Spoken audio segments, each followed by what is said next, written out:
Salam, hər vaxtınız xeyir dəyərli dostlar. Müəllimlər Birliyi Tədris Mərkəzi Roman Yusufov. Bu günlər sizinlə Riyaziyyat Güvən Nəşriyyatı 5, 6, 7-ci siniflər üçün tədris vəsaitində ilk bölümü olan natural ədədlər bölməsində olan mövzunun izahına və mövzuya uyğun misalların izahına baxacağım. Videonu bəyənməyi unutmayın, başlayaq. İlk bölmə natural ədədlərdir. Natural ədədin tərifi gəlir dərhal. Natural ədədlər nə deməkdir? Əşya sayarkən istifadə etdiyimiz ədədlərdir. Yəni sayarkən istifadə etdiyimiz ədədlər natural ədədlər adlanır. Bəs onlar hansılardır? Hər hansı bir əşyanı sayarkən nədən istifadə edirsiniz? 1 deyirsiniz, 10 deyə bilərsiniz. 99, 105, 999, 2 olar, 3 olar, 4, 5, 7, 9, 150 və s. belə. Yəni ki, tam və bütün müsbət ədədlərə natural ədədlər deyilir. Natural ədədlər çoxluğu n hərfi ilə işarə olunur. Və n natural çoxluğu 1, 2, 3, n. Yəni, müsbət sonsuzluğa qədər davam edir ona görə. Deyir ki, ən kiçik natural ədəd 1-dir. Bu nə demək istəyir? Biz axı burada demişik, natural ədəd nə deyilir? Sayarkən istifadə etdiyimiz ədədlər. Yaxşı, bir əşyanı sayarkən biz nə vaxtsa -1, -2, -3 ifadəsi işlədirik? Yox. Nəyə görə? Çünki saymaq üçün istifadə olunan ədəd deyil, ona görə. Onda belə çıxır ki, hansısa əşyanı saymağa başlayanda həmişə biz başlayırıq 1-dən. Məsələn, 1, 2, 3, 4, 5, 6 bu cür sayırıq.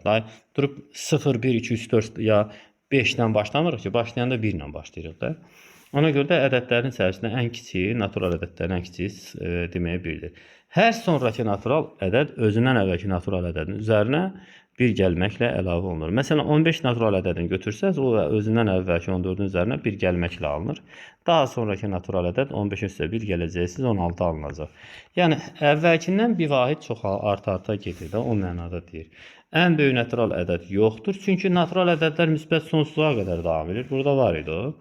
Burada n olan hissədə var. Natural ədədlər müsbət sonsuzluğa qədər davam edirsə, demək, onun ən sonu olmayacaq, təbii ki.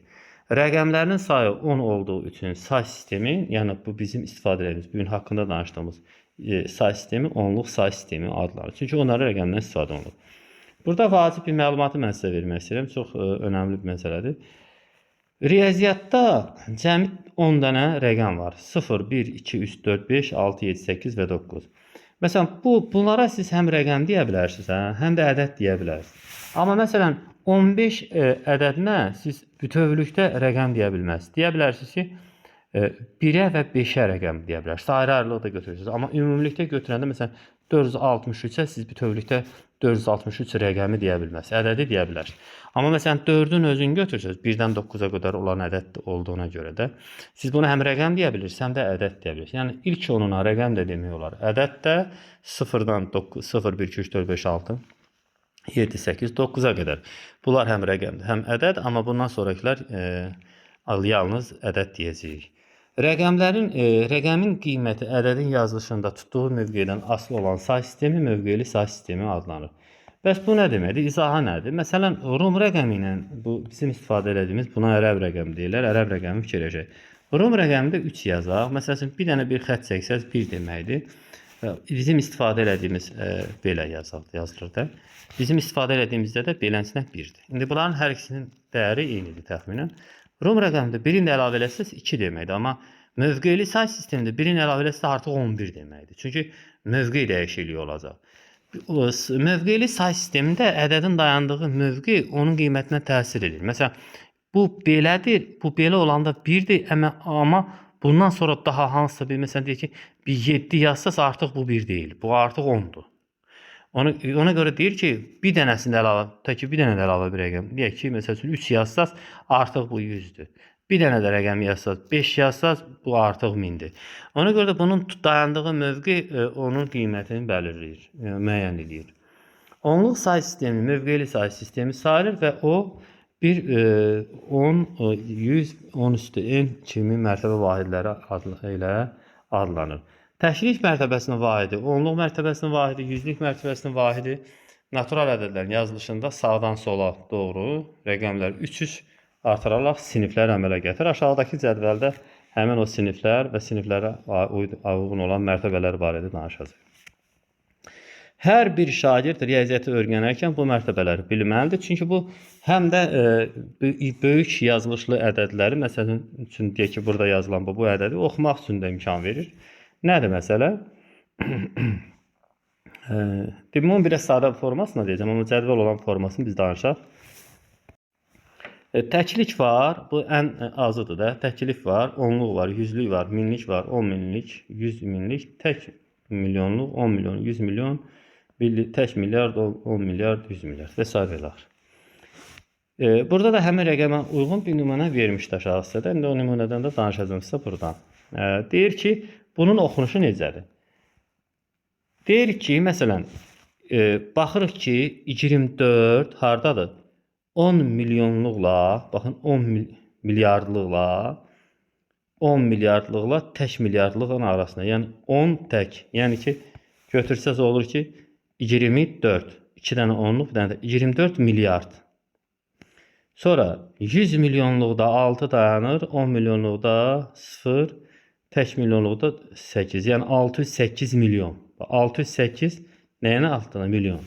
Sonra minliklərin altında 0,91 dayanıb. Yəni ki, 91 min. Burada 0 min deməyəcək ki, 91 mindir də. Təkliklər mərtəbəsində 357. Yəni 3 bölüb danışsaq, belə alınar. 3 bölsəz, bu milyardlıqlar mərtəbəsində 24 var. Olur 24 milyard.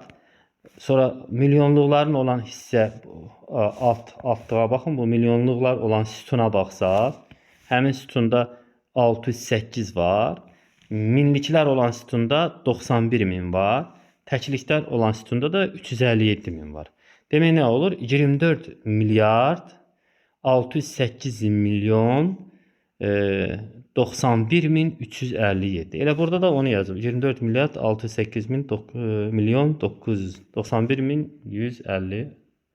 Burada 357 ev yox. Burada bir texnik səhv var. Ev yox. Nəsə. Yəni başqa bir ədədlər də biz özümüzdən yazıb 3 bölüb deyə bilərik. Məsəl üçün deyək ki, məsəl üçün bax qarşılıq ixtiyari bir ədəd necə fikirləşəm elə yazıram. 73. 3 bölsə 3 dənə təklik var, 3 dənə minlik var, 3 dənə milyonluq var, bir dənə milyard. Demək nə alınır? 6 milyard, 6 milyard 470 milyon 416 min 473. Fikir verin. 3 böləcəksiniz və ədədi oxuya biləcəksiniz. İstənilən böyük ədədi eləsinə siz oxuya bilərsiniz. Burada ədədlərin mərtəbə vahidlərinə görə ayrılışından danışır, yazılışından danışır. Məsələn, nədən söhbət gedir? Məsələn, bu 2 hansı mərtəbədə dayanır? 2-dən sonra dayanan rəqəmlərin sayını saysaq 10 dənə rəqəm var. Ona görə də 2-ni 2 vur 10 üstü 10. 10 üstü 10 o deməkdir ki, yəni 10 dənə 10'un bir-birinə vurulması. Daha 10 dənəsini vururuq bir-birinə. Sonra üstə gələk 4'dən sonra isə 9 rəqəm var. Ona görə 4 vur 10 üstü 9. Üstə gələk 6'dan sonra 8 rəqəm var. Üstə gələk 6 vur 10 üstü 8. Sonra 0 var. 0'ın biz nəyə vursaq 0 eləyəcək. Ona görə də onu yazmağa ehtiyac yoxdur. Sonra üstə gələk 8. 8'dən sonra neçə dənə rəqəm var? 6. Ona görə də yazırıq 8 vur 6. Yəni 8 milyonluq mərtəbəsindədir ona görə. Amma burada siz bu işin mahiyyətini tam başa düşmək istəyirsinizsə, mən bunu 2 variantda sizə deyəcəm. Birincisi, odur ki, bu misala həll eləyin, yekunda bu cavab alınacaq.